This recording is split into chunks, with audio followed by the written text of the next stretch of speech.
the Senate confirmation hearing of Pete Hegseth. Again, another person who President Trump picked that we weren't sure, just based on some of the backlash that came, whether he would make it to this day still as the nominee. We obviously saw Matt Gaetz not make it, withdraw, and being replaced by Pam Bondi. So this happening, actually getting here, I think is a big deal, Will. The fact that he was able to overcome a lot of that. And here's what I could say about Pete Hegseth is, these hearings are interesting because there's a lot of fluff questions, and then there's a lot of dodgy answers. That's going to be true for everyone who goes up. It's sort of just the nature of the beast. So you're not going to learn all that much other than how they do under pressure.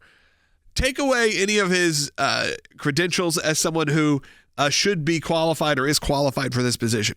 Saw Pete Hegseth about a year ago, maybe a year and a half, maybe closer to 2 years at this point, do a live Fox News event here in Nashville. And I went and I told even our friends at Fox News, and I said he was probably one of the best communicators, best real-time hosts I had seen. Almost, like I said at the moment, almost like a Ryan Seacrest level of being able to continue on to be improv and flow perfectly.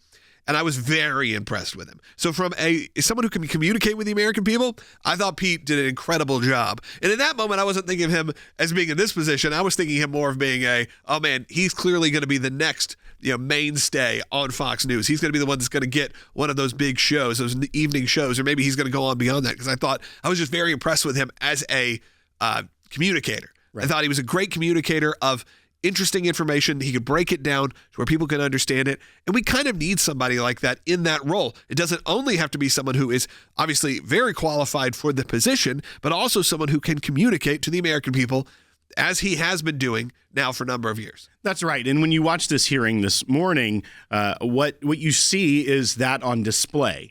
He isn't easily shaken during those opening statements of his when there were multiple protests calling him a Christian Zionist, yelling about Gaza, calling him a misogynist. There were times that could rattle, and that's the goal of these protesters, to rattle the nominee. It's also the goal of the people asking the questions. Exactly. If they're not friendly. He's handled these. Even Tim Kaine, former running mate with Hillary Clinton, senator from Virginia, was pretty nasty in the way he phrased his question, asking about his personal life and trying to tie that to an oath of office to uphold the Constitution.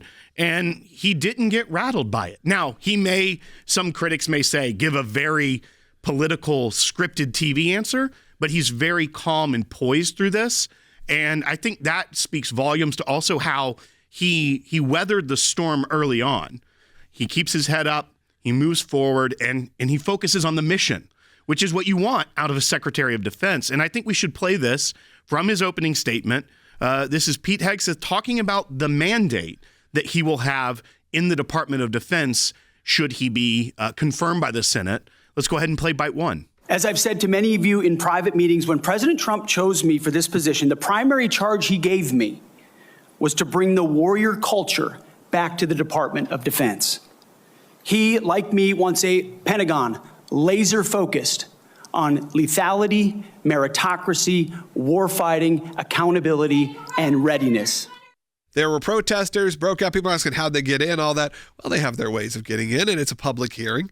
They go in organized, and they're protesting because they think that Pete not only is not qualified, I don't even know if they're actually even talking about his qualifications.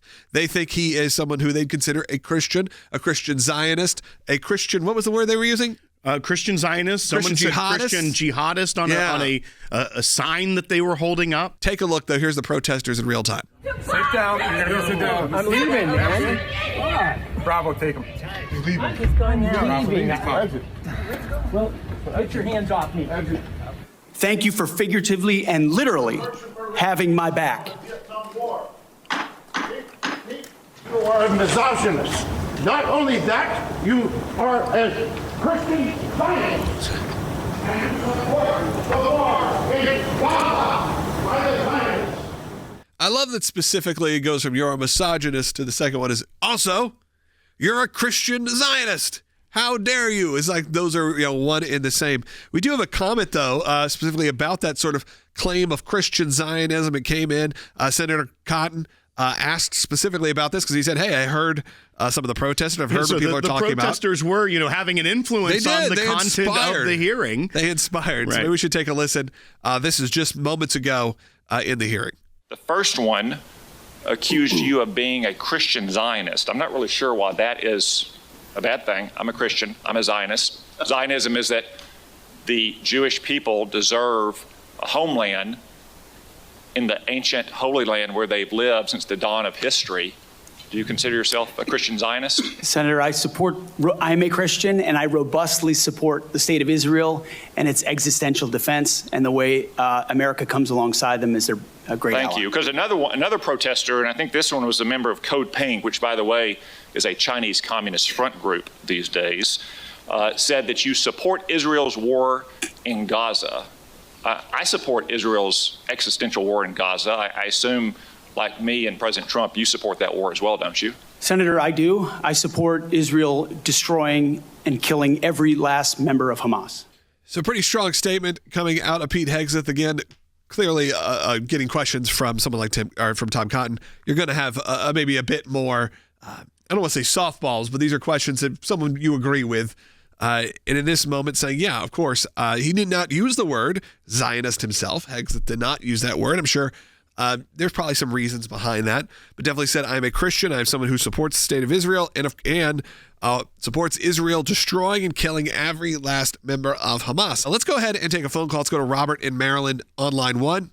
Robert, you're on the air. I wanted to ask the question, between the election day of Donald Trump winning the election November 5th and him being inaugurated January 20th, 25 of this year, during that 76-day period, what are the most dangerous actions that President Biden has taken that could derail the Trump agenda in your view? Sure, Robert. A lot has happened actually in the last couple of months since then. And it's still, I mean, again, you can make a lot of these moves up until the very last second as the president. And you see that often. You see presidents making these not only last minute moves, but you would even say last second moves.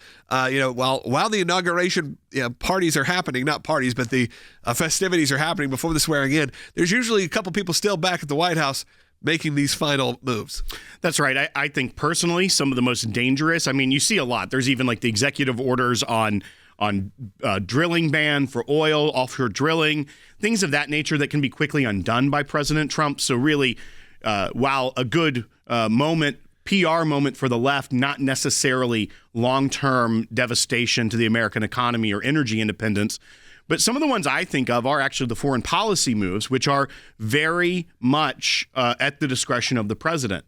And when Joe Biden did things like, I authorize Ukraine now to use weapons we've given for long-distance ballistic missile strikes within Russia.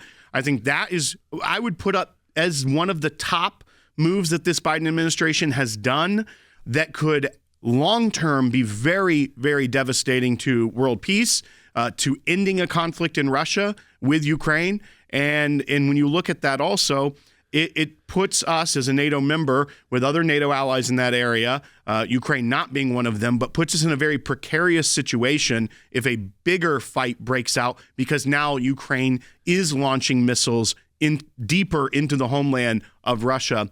So, I'd put that pretty close to the top of this lame duck session of President Biden's presidency of dangerous moves that he's done.